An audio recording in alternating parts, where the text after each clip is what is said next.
You would think that the disciples, when they saw that Jesus was able to feed the 5,000 men, and it could be anywhere from 10 to 20,000 of them, when it came down to feeding the 4,000, and we don't know exactly how long the difference between the 5,000, the feeding the 5,000, the feeding the 4,000, there's no really timeline.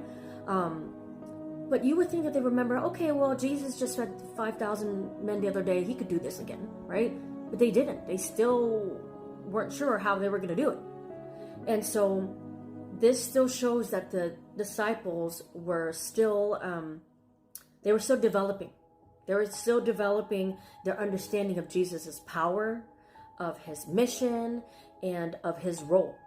Right? And so some of them still were thinking that he was going to build a kingdom here on earth, and that he was going to be a king here on earth, and that they were going to be able to rule with him. That's why some of them even followed him, because they were like, okay, cool, because most of them were poor, and so they were like, okay, I'm going to follow him, and I'm going to be a ruler with him, because he said he's going to be a king.